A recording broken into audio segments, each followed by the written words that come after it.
కేంద్రంలోని భాజపా ప్రభుత్వం దేశాభివృద్ధికి కృషి చేస్తుందని ప్రధాని మోదీ అన్నారు. ఆదిలాబాద్ లో 7,000 కోట్ల విలువైన పలు అభివృద్ధి పనులను ఆయన వర్చువల్ గా ప్రారంభించారు. రామగుండం ఎన్టీపీసీలో 800 మెగావాట్ల విద్యుత్ కేంద్రాన్ని జాతికి అంకితం చేశారు.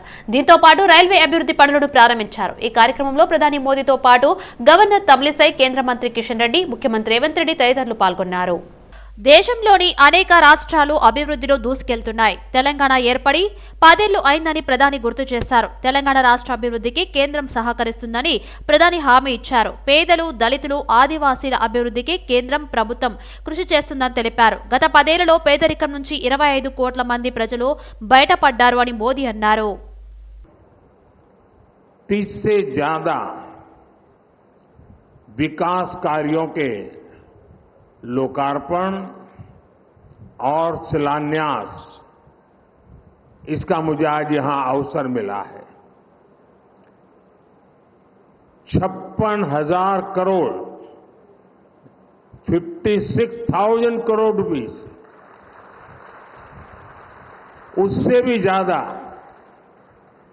ये प्रोजेक्ट तेलंगाना समेत देश के अनेक राज्यों में विकास का नया अध्याय लिखेंगे। इनमें ऊर्जा से जुड़े कई बड़े प्रोजेक्ट्स हैं, पर्यावरण की रक्षा के लिए किए जा रहे कार्य हैं और तेलंगाना में आधुनिक रोड नेटवर्क विकसित करने वाले हाईवेज भी हैं। मैं तेलंगाना के मेरे भाइयों बहनों को और साथ ही सभी देशवासियों को इन परियोजनाओं के लिए बहुत बहुत बधाई देता हूं। साथियों, केंद्र की हमारी सरकार को और तेलंगाना राज्य के निर्माण को करीब करीब 10 साल हो रहे हैं। जिस विकास का सपना तेलंगाना के लोगों ने देखा था, उसे पूरा करने में केंद्र सरकार हर तरह से सहयोग कर रही है। आज भी तेलंगाना में 800 मेगावाट 800 मेगावाट बिजली उत्पादन की क्षमता वाली एनटीपीसी की दूसरी यूनिट का लोकार्पण हुआ है। మోదీ నాయకత్వంలో 10 ఏళ్లలో 10 లక్షల కోట్లు ఖర్చు పెట్టామని కేంద్ర మంత్రి కిషన్ రెడ్డి అన్నారు. ఆదిలాబాద్ లో వివిధ అభివృద్ధి పనులను ప్రధాని మోదీ ప్రారంభించారు. ఈ కార్యక్రమంలో కిషన్ రెడ్డి పాల్గొన్నారు. రామగుండంలో యూరియా కంపెనీని మోదీ ప్రారంభించారని కిషన్ రెడ్డి తెలిపారు. రాష్ట్ర అభివృద్ధికి మోదీ సర్కార్ చిత్తశుద్ధితో కృషి చేస్తుందని, అందుకే తెలంగాణలో 30,000 కోట్ల విలువైన రైల్వే ప్రాజెక్టులకు ప్రధాని మోదీ శ్రీకారం చుట్టారని కిషన్ రెడ్డి అన్నారు. రామగుండంలో యూరియా కంపెనీ ఏర్పాటు వల్ల తెలంగాణ రైతులకు ఎంతో ఉపయోగపడుతుందన్నారు. రైల్వే ప్రాజెక్టు ద్వారా యువతకు ఉపాధి అవకాశాలు వస్తాయని కిషన్ రెడ్డి తెలిపారు. అదేవిధంగా మరి ఇతర విద్యుత్కు సంబంధించినటువంటి ప్రాజెక్టులు ప్రారంభించుకోవడము చాలా సంతోషం. 490 కోట్లతో ఆదిలాబాద్ బేలా మధ్య నేషనల్ హైవే 32 కిలోమీటర్ల పొడవైనటువంటి హైవే ప్రాజెక్టుకు, అదేవిధంగా హైదరాబాద్ భూపాలపట్నం నేషనల్ హైవే 163 శంకుస్థాపన చేసుకోబోతున్నాం. అదేవిధంగా రామగుండంలో తెలంగాణ ప్రజలకు తెలుసు, గతంలోనే 800 మెగావాట్ల ప్రాజెక్టుకు ప్రధానమంత్రి గారు తమ చేతుల మీదనే గతంలో ప్రారంభించడం జరిగింది. ఈరోజు మరొక 800 మెగావాట్ల థర్మల్ విద్యుత్ ప్రాజెక్టు సంబంధించినటువంటి పనులన్నీ పూర్తయిపోయినాయి. ఈరోజు ప్రజలకు డెడికేట్ చేయడం కోసము ప్రధానమంత్రి గారు స్వయంగా రావడము చాలా సంతోషం. కేంద్ర ప్రభుత్వంతో ఘర్షణ వైఖరి ఉంటే రాష్ట్రాభివృద్ధికి ఆటంకమని తెలంగాణ సీఎం రేవంత్ రెడ్డి అన్నారు. ఆదిలాబాద్ లో వివిధ అభివృద్ధి పనులను ప్రధాని మోదీ ప్రారంభించారు. ఈ కార్యక్రమంలో ప్రధానితో పాటు గవర్నర్ తమిళిసై సీఎం రేవంత్ రెడ్డి పాల్గొన్నారు. రాష్ట్రాభివృద్ధికి కేంద్రంతో కలిసి ముందుకెళ్తామన్నారు. ఎన్నికల సమయంలోనే రాజకీయాలు చేయాలన్నారు. ఎన్టీపీసీకి కాంగ్రెస్ ప్రభుత్వం సహకరిస్తుందని చెప్పారు. కంటోన్మెంట్ స్థలాన్ని రాష్ట్ర ప్రభుత్వానికి బదిలీ చేసినందుకు ప్రధానికి సీఎం కృతజ్ఞతలు తెలిపారు. రాష్ట్రానికి పెద్దన్నెల మోదీ సహకారం అందించాలని కోరారు. నేను ప్రధానమంత్రి గారి సమక్షంలో కేంద్ర మంత్రి కిషన్ రెడ్డి గారు, తెలంగాణ రాష్ట్ర గవర్నర్ తమిళిసై సౌందరరాజన్ గారు, మిత్రుడు స్థానిక ఎంపీ స్వయం బాబురావు గారు, మిత్రుడు ఎమ్మెల్యే స్థానిక శాసనసభ్యులు పాయల శంకర్ గారి సమక్షంలో నేను ఎన్టీపీసీ సంస్థకు నేను చెప్పదలుచుకున్నాను. తెలంగాణ రాష్ట్ర ప్రభుత్వం మిగిలిన 2400 మెగావాట్ల విద్యుత్ ఉత్పత్తికి అన్ని రకాల అనుమతులిచ్చి రాష్ట్ర ప్రభుత్వం తరఫున ఇవ్వవలసిన అన్ని రకాల అనుమతులను ఇచ్చి తెలంగాణ రాష్ట్ర పురోగతిలో మీరు ఉత్పత్తి చేసే విద్యుత్తు 85% మా రాష్ట్రానికే ఇవ్వబోతున్నారు. తెలంగాణ రాష్ట్రంలో వెలుగులు నింపబోతున్నారు. సంపూర్ణంగా మా ప్రభుత్వం ఎన్టీపీసీ సంస్థకు సహకరించి ఈ కార్యక్రమాన్ని ముందుకు తీసుకెళ్తామని చెప్పి వేదిక మీద నుంచి నేను మీకు చెప్పదలుచుకున్నాను. ఎప్పుడైనా రాష్ట్ర కేంద్ర ప్రభుత్వాల మధ్యలో ఘర్షణ వాతావరణం వస్తే అంతిమంగా అది ప్రజలకే నష్టం జరుగుతుంది. రాజకీయాలు ఎన్నికల సమయంలోనే, ఎన్నికలు ముగిసిన తర్వాత విఘ్నులైన ఎన్నికైన ప్రజాప్రతినిధులు కేంద్ర సహకారంతో రాష్ట్రం యొక్క అభివృద్ధి కోసం కృషి చేయాలి తప్ప పదే పదే కేంద్ర ప్రభుత్వంతో ఘర్షణాత్మకమైన వైఖరి తీసుకుంటే రాష్ట్రం అభివృద్ధిలో వెనుకబడుతుంది. ఈ అంశాలని పరిగణలోకి తీసుకొని మా ప్రభుత్వం ఏర్పడిన వెంబడే ప్రధానమంత్రి గారు సమయం తీసుకొని రాష్ట్రంలో 2014 పునర్విభజన చట్టంలో పొందుపరిచిన అంశాలనే కాకుండా రాష్ట్ర అభివృద్ధికి సంబంధించిన చాలా విషయాలు ప్రధానమంత్రి గారి దృష్టికి తీసుకెళ్లాము. హైదరాబాద్ నగరంలో ప్రజాపాలన దిశగా ప్రభుత్వ పాఠశాలను అభివృద్ధి పరచడమే తమ లక్ష్యమని మంత్రి పొన్నం ప్రభాకర్ అన్నారు. హైదరాబాద్ అమీర్పేటలో నూతనంగా నిర్మించిన అంగన్వాడీ భవనాన్ని, ప్రభుత్వ పాఠశాల అదనపు గదులను మంత్రి పొన్నం ప్రభాకర్ ప్రారంభించారు. ఈ కార్యక్రమంలో మాజీ మంత్రి సనత్ నగర్ ఎమ్మెల్యే తలసాని శ్రీనివాస్ యాదవ్ అన్నారు. తెలంగాణలో కాంగ్రెస్ ప్రభుత్వం అధికారం చేపట్టాక కార్పొరేట్ పాఠశాలకు దీటుగా ప్రభుత్వ పాఠశాలను తీర్చిదిద్దుతున్నామని పొన్నమన్నారు. మన ఊరు మన బడి మన బస్తీ పేరుతో అనేక రకాల కార్యక్రమంతో పాఠశాలను నిర్వహిస్తున్నామని అన్నారు. అన్ని రంగాల్లో కంటే విద్యాకే ఎక్కువ ప్రాధాన్యత ఇస్తున్నామని మంత్రి పొన్నమన్నారు. విద్యార్థులు ప్రభుత్వ పాఠశాలను చేరి ఉన్నత విద్యను అభ్యసించాలని మంత్రి కోరారు. అందుకునే రీతిలో ప్రభుత్వ పాఠశాలలు ఉండాలనేటువంటి ఆలోచనతోటి మన ఊరు మన బడి మన బస్తీ అనేక రకాల నామధేయాలతోటి పాఠశాలల ప్రభుత్వ పాఠశాలల అభివృద్ధికి ఒక కార్యక్రమం తీసుకుంది.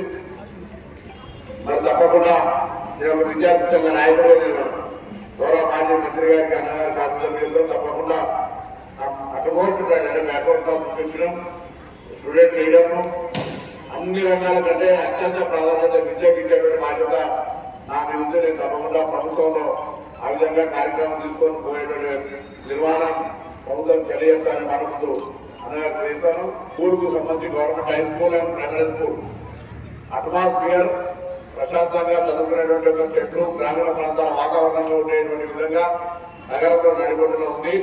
తప్పకుండా తల్లిదండ్రులను కూడా ప్రోత్సహించండి. ఇంగ్లీష్ మీడియం, తెలుగు, అదేవిధంగా అనేక రకాలుగా పిల్లలకు సౌకర్యాలు కల్పించేటువంటి విధంగా qualified teachers with good remuneration, ఎక్కడ కూడా ఇబ్బంది లేకుండా ఇక్కడ పిల్లల యొక్క ప్రాధాన్యత తీసుకుని అధ్యాపకులు కూడా కోరుకోవాలి. రిజల్ట్కి సంబంధించి గతంలో కూడా రివ్యూ చేసిన గవర్నమెంట్ స్కూల్స్ రిజల్ట్ పర్సెంటేజ్ చాలా ప్రయారిటీ. సో ఆ విధంగా అకాడమిక్ గా ముందుకోవాలనే మాటని సందర్భంగా కోరుతూ పొన్నం ప్రభాకర్ గారికి, గౌరవ సభ్యులు రాజ్యసభ సభ్యులు అనిల్ కుమార్ యాదవ్ గారికి, అదేవిధంగా జిల్లా కలెక్టర్ గారు అనిల్ గారు, కార్పొరేటర్ సర్ల గారికి, సోనేని గారు, హెడ్ మాస్టర్ యాదయ్య గారికి, శేష్ కుమార్ గారు, అశోక్ గారు, లలిత గారు, ఇక్కడ ఉన్నటువంటి హెడ్ మాస్టర్ గారు, టీచర్, మన బస్తి మనబడి మీద మనం కార్యక్రమాలు చేస్తున్నప్పుడు LB Nagar Sagar ring road సమీపంలో ఉన్న హరిహర క్షేత్ర అయ్యప్ప స్వామి దేవాలయాన్ని మంత్రి శ్రీధర్ బాబు తన సన్నిహితులతో కలిసి సందర్శించి ప్రత్యేక పూజలు చేశారు. మంత్రి శ్రీధర్ బాబును పేద పండితులు వేద మంత్రాలతో ఆశీర్వదించారు. కాంగ్రెస్ ప్రభుత్వం పేద ప్రజల కోసం తీసుకొచ్చిన 6 గ్యారంటీల సంక్షేమ పథకాలను అర్హులైన పేదవారికి ప్రతి ఒక్కరికి అందే విధంగా కృషి చేస్తామని శ్రీధర్ బాబు అన్నారు. ప్రజలపై స్వామివారి ఆశీస్సులు ఉండే విధంగా చూడాలని కోరుకున్నట్లు మంత్రి తెలిపారు. అనంతరం దేవాలయ 13వ వార్షికోత్సవం ఆహ్వాన పత్రికను మంత్రి ఆవిష్కరించడం జరిగింది. ఈ ఆలయ అభివృద్ధికి ప్రభుత్వం తరపున సహాయ సహకారాలు ఉంటాయని ఆలయ కమిటీకి మంత్రి శ్రీధర్ బాబు హామీ ఇచ్చారు. 500 రూపాయలకే గ్యాస్ సిలిండర్తో పాటు 200 యూనిట్ల వరకు ఉచిత కరెంటు కూడా ఈరోజు మేము ఇస్తూ ఉన్నాం. ప్రజలందరూ కూడా ఈరోజు దాన్ని చూసి ఆశీర్వదిస్తూ ఉన్నారు, సంతోషపడతా ఉన్నారు. వారి కళ్ళల్లో సంతోషం చూడాలని మేము మా కాంగ్రెస్ పార్టీ ప్రభుత్వం, ముఖ్యమంత్రి రేవంత్ రెడ్డి గారుతో పాటు మేమందరం కూడా ఈరోజు మేము ప్రజలకు ఇచ్చిన హామీని నిలబెట్టే ప్రయత్నంలో నాయకత్వం మా సోనియా గాంధీ గారు కానీ, రాహుల్ గాంధీ గారు కానీ, మల్లికార్జున్ ఖర్గే గారు నేతృత్వంలో జరుగుతూ ఉన్న ఈ కార్యాచరణ కూడా విజయవంతంగా ముందుకు సాగాలని ఆ భగవంతుని ప్రార్థిస్తూ మరి ఈ హరిహర అయ్యప్ప స్వామి దేవాలయంలో 13వ వార్షికోత్సవ సందర్భంలో ఇక్కడ పెద్ద ఎత్తున పూజలు జరుపుతూ ఉంటారు. ప్రతి సంవత్సరం కూడా మరి ఇక్కడ ఉన్న చైర్మన్ గారు, మరి వారికి సంబంధించిన దేవాలయ కమిటీ నిరంతరం పోషణకు సంబంధించి వచ్చే భక్తులు కూడా పెద్ద ఎత్తున రావటం, మరి ప్రణాళికాబద్ధమైన కార్యక్రమం తీసుకొని ఈ దేవాలయాన్ని అభివృద్ధి చేస్తూ ముందుకు సాగిస్తూ ఉన్న తరుణంలో వారికి కూడా హృదయపూర్వకంగా అభినందనలు, శుభాకాంక్షలు తెలియజేస్తూ మరి 13వ వార్షికోత్సవ సందర్భంలో ఇప్పుడే బ్రోచర్ కూడా రిలీజ్ చేయడం జరిగింది. కాంగ్రెస్ పార్టీ నేతలు ప్రజలను మభ్యపెట్టి అధికారంలోకి వచ్చారని మాజీ మంత్రి బీఆర్ఎస్ ఎమ్మెల్యే కేటీఆర్ విమర్శించారు. బీఆర్ఎస్ రాష్ట్ర కార్యాలయం తెలంగాణ భవన్లో ఏర్పాటు చేసిన సమావేశం కేటీఆర్ పాల్గొన్నారు. కాంగ్రెస్ ప్రభుత్వం కూడా తమ ప్రభుత్వం అనుసరించిన విధానాలనే అనుసరిస్తుందని, తద్వారా గత బీఆర్ఎస్ ప్రభుత్వం చేసింది కరెక్టేనని చెప్పకనే చెబుతుందని అన్నారు. దీనికి ఎల్ఆర్ఎస్ ను ఉదాహరణగా పేర్కొన్నారు. గతంలో ఎల్ఆర్ఎస్ కట్టొద్దన్న నేతలే నేడు గడువు విధించి మరీ వసూలు చేయాలని నిర్ణయించారని ఆరోపించారు. ఈ ముగ్గురు మంత్రుల్ని, ఉప ముఖ్యమంత్రి గారిని, కాంగ్రెస్ పార్టీ ప్రభుత్వాన్ని ఇవాళ నేను సూటిగా అడుగుతా ఉన్నా. ప్రజల నుంచి 20,000 కోట్ల రూపాయలు తోలు వలిచి వసూలు చేయడానికి మీరు వేసిన ఎత్తుగడ ఇది కాదా? మీరు చెప్పిన మాటల్లో విశ్వసనీయత ఉంటే, మీరు ఆనాడు ప్రతిపక్ష పార్టీగా మీరు చెప్పిన మాటల మీద మీకే విశ్వాసం ఉంటే, ఇవాళ మరి ఈ రకమైన ఎల్ఆర్ఎస్ కార్యక్రమానికి మీరు ఎందుకు తెరదీశారు? మార్చి 31 లోపల ఖచ్చితంగా కట్టి తీరాలి అని మీరు ఏదైతే చెప్తున్నారో ఇది మరి ఎంతవరకు సమంజసం మీరే చెప్పాలా. ఎందుకంటే ప్రభుత్వంలో లేనప్పుడు, ప్రతిపక్షంలో ఉన్నప్పుడేమో ఫ్రీగా చేస్తామని చెప్పి ఊకదంపుడు ఉపన్యాసాలు ఇచ్చారు, ప్రజలకు అబద్ధాలు చెప్పి అధికారంలోకి వచ్చారు. ఎల్ఆర్ఎస్ మీద న్యాయ పోరాటం ఏమైంది? వెంకటరెడ్డి గారిది పిల్లి ఏమైంది చెప్పాలి. అందుకే మేము అనేది బట్టి గారు చెప్పిన మాటలు వట్టి మాటలను తేలిపోయింది. అసలు ఎల్ఆర్ఎస్ కట్టవద్దని చెప్పింది ఉత్తదని తేలిపోయింది. ఉత్తమ్ కుమార్ రెడ్డి గారు ఫ్రీగా చేస్తాం ఎల్ఆర్ఎస్ అన్నారు, మరి ఆయన క్యాబినెట్లో ఉన్నారు. ఇవాళ ఆయన క్యాబినెట్, ఆయన ఏ మంత్రివర్గంలో అవుతున్నారో ఆ క్యాబినెటే ఎల్ఆర్ఎస్ కట్టాలని చెప్తా ఉంది. అదేవిధంగా సీతక్క గారు చిల్లిగవ్వలేదు ప్రజల దగ్గర అన్నారు, మరి వారు కూడా ఈరోజు సమాధానం చెప్పాలి. ఇవన్నీ తప్పకుండా ప్రజల తరపున మేము అడుగుతా ఉన్నాం, తప్పకుండా వారు మరి స్పందించాలని చెప్పి కూడా డిమాండ్ చేస్తూ ఉన్నాం. త్వరలో పరిశ్రమలో జరగనున్న కార్మిక సంఘం గుర్తింపు ఎన్నికల్లో గంట గుర్తుపైన ఓటు వేసి Pennar industries limited employees union ను గెలిపించాలని ఎమ్మెల్యే గూడెం మహిపాల్ రెడ్డి అన్నారు. పటంచెరు నియోజకవర్గం జీఎంఆర్ ఫంక్షన్ హాల్ ఏర్పాటు చేసిన Pennar industries limited employees union సమావేశంలో ముఖ్య అతిథిగా గూడెం మహిపాల్ రెడ్డి పాల్గొన్నారు. నియోజకవర్గంలో 3 సార్లు ఎమ్మెల్యే అవడానికి కార్మికులు తమ వంతు కృషి చేశారని గూడెం మహిపాల్ రెడ్డి అన్నారు. తన గెలుపుకు కృషి చేసిన కార్మికులకు అండగా ఉంటానని హామీ ఇస్తున్నానన్నారు. తప్పకుండా 6న జరిగే ఎన్నికల్లో యూనియన్ కి ఓట్లు వేసి గెలిపించాలని కోరారు. కార్మికుల సమస్యలపై హాజరైన కార్మిక సంఘం రాష్ట్ర కార్యదర్శి మాజీ ఎంపీపీ యాదగిరి యాదవ్, మాజీ ఎంపీపీ శ్రీశైలం యాదవ్, సీనియర్ నాయకులు వెంకటరెడ్డి, పాండు, కార్మిక సంఘం ప్రతినిధులు పాల్గొన్నారు. తప్పకుండా లాస్ట్ టైం చేసిన అగ్రిమెంట్ 5,200 కాకుండా మరి అదర్ బెనిఫిట్స్ కూడా పెండింగ్ ఉంటే అని ఇప్పించడం జరిగింది. కాబట్టి తప్పకుండా ఈసారి బ్రహ్మాండమైనటువంటి మెజార్ మనం అగ్రిమెంట్ చేస్తామని మీ అందరికీ మాటిస్తా ఉన్నాం. పారిశ్రామిక వాడలో అందరూ మంచి అగ్రిమెంట్ చేసిరనే ఒక టాక్ వచ్చే విధంగా మీకు నష్టం లేకుండా రాంబాబు గారిని మీ బాడీని మేనేజ్మెంట్ ఒప్పించి తప్పకుండా మీకు అండగా నిలబడి మంచి అగ్రిమెంట్ చేస్తారని అందరికీ మాటిస్తా ఉన్నాం. కాబట్టి మీరందరూ దయచేసి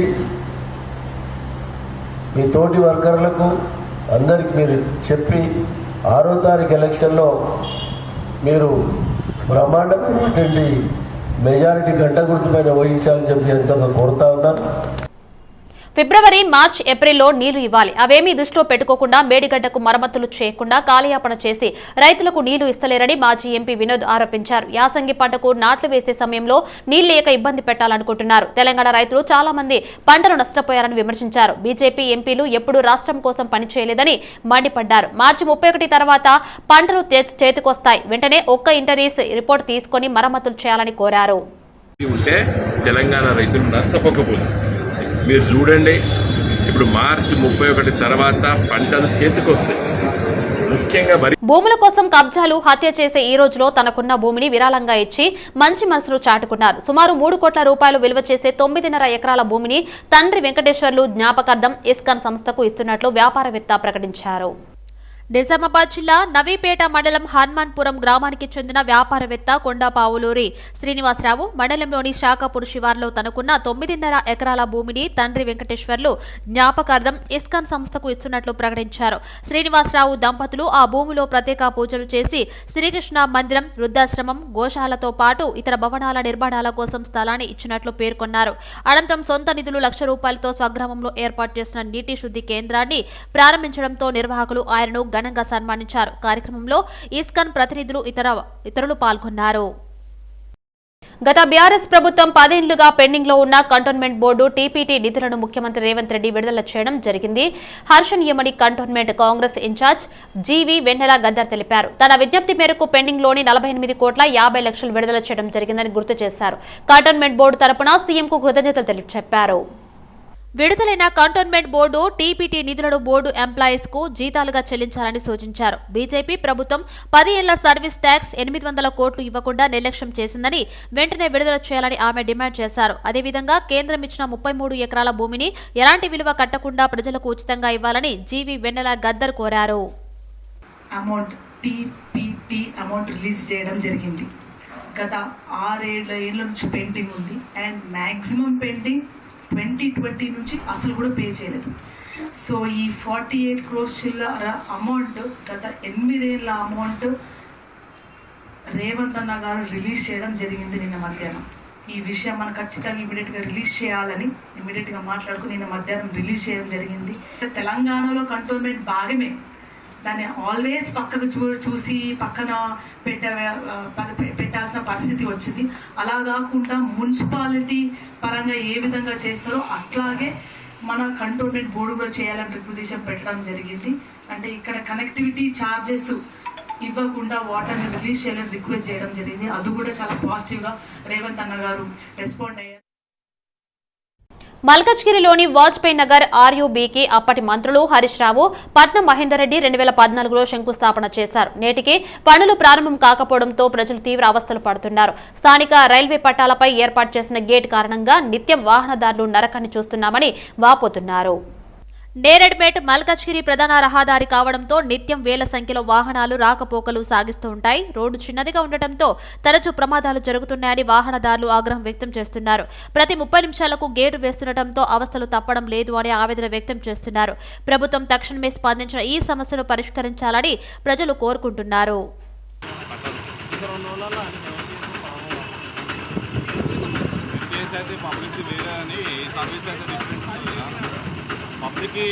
పబ్లిక్ ఏమైనా పర్వాలేదు కానీ అంబులెన్స్లకు కష్టమవుతుంది కదా, పోనీకి రానికి అంబులెన్స్ 20 minutes కంపల్సరీ అవుతుంది. 20 నిమిషాలు ఇస్తారు వాళ్ళకి.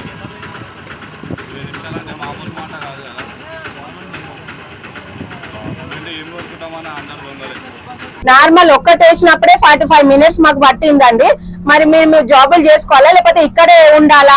లేడీస్ కి ఎన్ని ప్రాబ్లమ్స్ ఉంటాయి, ఇంటికాడ ఎన్ని ప్రాబ్లమ్స్, వెళ్ళేటప్పుడు గంట పడుతుంది, రావడానికి గంట పడుతుంది. మేము ఎట్లా చేసుకోవాలి జాబులు? మరి ఎవరు పట్టించుకోకపోతే ఎట్లా? మరి ఇలా చేస్తే ఎట్లా? ఇప్పుడు ఇంకోటి వేస్తున్నారు, దాని వల్ల ఇంకా 2 గంటలు అవుతుంది. మరి ఇంట్లో పిల్లల్ని చూసుకోవాలా లేక ఇక్కడే కూర్చొని చూసుకుంటే కూర్చోవాలా మేము ట్రైన్లని? మీరే చెప్పాలి. ఇక ప్రభుత్వం పట్టించుకోకపోతే ఇంకేం చేయలేము. ఎన్నిసార్లు ఎంతమంది మారినా ఈ గేట్ మాత్రం మార్చలేదు. మేము జాబులు చేసుకోవాలా వద్దా? వేరే పనులు చేసుకుని ఇంట్లో కూర్చుంటే ఎవరు పెట్టారు కదా లేడీస్ కి? అంతా లేడీసే కదా ఈ జనానికి. మరి ఎట్లా? మరి అన్ని షాపింగ్ మాల్ అన్ని అక్కడే కట్టించినారు, అన్ని అక్కడే జాబ్ చేసే వాళ్ళం కూడా ఎక్కువ మంది అటు సైడే ఉన్నారు. మరి ఎట్లా ఎట్లా సమస్యకు పరిష్కారం ఎప్పుడు వస్తుంది మాకు? ఉస్మానియా యూనివర్సిటీలోని ఇంజనీరింగ్ కాలేజ్ అనుబంధం డిపార్ట్మెంట్ ఆఫ్ మైనింగ్ ఇంజనీరింగ్ సహకారంతో భూమి పూజ చేశారు. కార్యక్రమంలో OU VC Ravinder Yadav, registrar Lakshminarayana, building కి 5 కోట్ల విరాళం అందించిన గోపాల్ కె కృష్ణ పాల్గొన్నారు. ఉస్మానియా యూనివర్సిటీలో 1963 నుంచి 68 వరకు చదువుకొని 1968లో ఓయూ నుంచి పట్టా సాధించడం జరిగిందన్నారు. మా గురువు గారైన నరసింహన్ పేరు నిలబెట్టాలని బిల్డింగ్ కు ఆయన పేరు పెట్టడం జరిగిందని గోపాలకృష్ణ తెలిపారు. నేను అమెరికాలో స్థిరపడినా కూడా చదువుకున్న యూనివర్సిటీకి ఏమైనా చేయాలనే ఉద్దేశంతో బిల్డింగ్ కు పూర్తి వ్యయం 10 కోట్లు నా వంతుగా కట్టడానికి నా వంతు 5 కోట్లు సహాయ సహకారాలు అందించడం జరిగిందన్నారు. ఆయన పేరు ఉండాలని అటువంటి ప్రొఫెసర్స్ చాలా కష్టం దొరకదు. చాలామంది చదివించారు నన్ను, అలాగే ఇప్పుడు కూడా చాలామంది చదివిస్తున్నారు. వాళ్ళందరికీ వాళ్ళ స్టూడెంట్స్ బోల్డ్ అంత బిల్డింగ్ కట్టాలని నా ఆశ. వాళ్ళు నాలాగనే సంపాదించి వాళ్ళ ఫ్యామిలీని చూసుకొని తర్వాత వాళ్ళ ప్రొఫెసర్స్ని అందరినీ హానర్ చేయాలని నా ఆశ.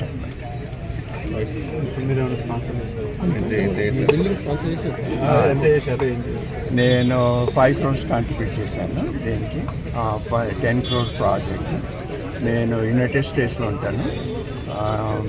నేను ఇంకా పనిచేస్తున్నాను కాబట్టి ఇవ్వగలుగుతున్నాను. ఇంకా పని చేయాలి కాబట్టి ఇంకా ఎక్కువ ఇవ్వాలని నా ఆశ. నాకు 77 ఏళ్ళు అయిపోయింది. ఇంకా నేను 20 గంటలు పనిచేస్తాను. ఇక్కడ అందరూ 50 సంవత్సరాలకే రిటైర్ అయ్యి ముసలోళ్ళు అన్నట్టు కూర్చుంటారు. మనం కల్చర్ చేంజ్ చేయాలి. ఎందుకంటే ఏజ్ అనేది ఒక నంబర్ అంతే. మనం ఫిజికల్లీ ఫిట్, మెంటలీ ఫిట్ ఉంటే ఎన్ని సంవత్సరాలైనా మనం పనిచేయచ్చు. ప్రముఖ పొలిటికల్ వ్యూహకర్త ప్రశాంత్ కిషోర్ ఏపీ ఎన్నికలపై సంచలన వ్యాఖ్యలు చేశారు. వచ్చే ఎన్నికల్లో జగన్ ఓటమి ఖాయమని తేల్చేశారు. ఏపీ ప్రజలు మార్పు కోరుకుంటున్నారని, అందుకే జగన్ ఏం చేసినా ఓటమి తప్పించుకోలేరని ప్రశాంత్ కిషోర్ అన్నారు. ఏపీలో టీడీపీ నాయకత్వంలో ప్రభుత్వం ఏర్పడుతుందని తెలిపారు. ఉచిత పథకాలు మాత్రమే అధికారాన్ని తీసుకురావన్న ప్రశాంత్ కిషోర్ అన్నారు. ఓటేసే ముందు జనం అభివృద్ధి కూడా పరిగణలోకి తీసుకుంటారన్నారు. సంక్షేమానికి అభివృద్ధి తోడైతేనే ప్రజలు నమ్మకం కలుగుతుందని వివరించారు. అయితే పథకాల విషయంలో వైఎస్ జగన్ పెద్ద తప్పే చేశారన్నారని ప్రశాంత్ కిషోర్ అన్నారు. ఈ తప్పులే ఓటమికి దారితీస్తాయన్నారు. ప్రజల డబ్బునే ఖర్చు పెడుతూ ప్రజలను కాపాడుతున్నట్లుగా మాట్లాడడం ఏమాత్రం సరికదని ప్రశాంత్ కిషోర్ అన్నారు. Must not put all your eggs in one basket called freebies. And Jagan has made a mistake, and I think you find it very, very difficult to make a comeback now. You are being elected to do a job which is being more than provider. Some of these leaders, when they start becoming providers, then people meant to pay them heavily in the election, and that is what is going to be. Jagan, my gut is telling that he's losing big, not losing big. రాష్ట్రంలో ఎండలు దంచుకొడుతున్నాయి. ఎండాకాలం పూర్తిగా షురు అవ్వకముందే మంట పుట్టిస్తున్నాయి. మార్చి మొదటి వారంలోనే వేడి విపరీతంగా పెరిగింది. రాష్ట్రంలో మరో 5 రోజుల వరకు ఎండల తీవ్రత కొనసాగే సూచనలు ఉన్నాయని వాతావరణ శాఖ వెల్లడించింది. రాష్ట్రంలోని సగం జిల్లాల్లో గరిష్ట ఉష్ణోగ్రతలు 37 డిగ్రీల సెల్సియస్ దాటాయి. అత్యధికంగా సిద్దిపేట, ములుగు, వనపర్తి జిల్లాలో 39 డిగ్రీల సెల్సియస్ ఉష్ణోగ్రతలు నమోదయ్యాయి. జోగులాంబ, గద్వాల జిల్లా కేంద్రం, సూర్యాపేట జిల్లా హుజూర్ నగర్, ఖమ్మం జిల్లా మదిర, నిజామాబాద్ జిల్లా జాక్రాన్పల్లి, ములుగు జిల్లా తాడ్వాయి మండలాల్లో 38.9, భద్రాద్రి జిల్లా పాల్వంచ మండలంలో 38.7 డిగ్రీల చొప్పున ఉష్ణోగ్రతలు నమోదయ్యాయి. మరోవైపు రాత్రిపూట ఉష్ణోగ్రతలు కూడా సాధారణం కంటే ఎక్కువగా నమోదయ్యాయి. రాడిసన్ డ్రగ్స్ కేసులో పోలీసుల విచారణ కొనసాగుతోంది. ఈ కేసు విచారణలో భాగంగా నటి లిషి గచ్చిబౌలి పోలీసుల ఎదుట హాజరయ్యారు. ఆమె నుంచి పోలీసులు శాంపిల్స్ సేకరించి డ్రగ్ పరీక్షల నిమిత్తం ల్యాబ్ కు పంపించారు. గచ్చిబౌలిలోని రాడిసన్ హోటల్లో డ్రగ్ పార్టీ జరిగిందన్న సమాచారం మేరకు గచ్చిబౌలి పోలీసులు దాడులు జరిపారు. ఈ క్రమంలో Manjeera group of companies director Vivekanand తో పాటు మరికొందరిని అరెస్ట్ చేశారు. విచారణకు హాజరు కావాలని మిగిలిన వారికి పోలీసులు నోటీసులు జారీ చేశారు. దీంతో ఇవాళ లిషి గచ్చిబౌలి పోలీసుల ఎదుట విచారణకు హాజరయ్యారు. మరోవైపు ఇందు ఇదే కేసులో అనుమానితులుగా ఉన్న సందీప్, శ్వేత, నీల్ కోసం పోలీసులు గాలిస్తున్నారు. పోలీసులు కేసు నమోదు చేసి రాగానే రాత్రికి రాత్రి నీల్ అమెరికాకు వెళ్లిపోయాడు. నటుడు నీల్ పైన గచ్చిబౌలి పోలీసు లుకౌట్ నోటీసులు జారీ చేశారు.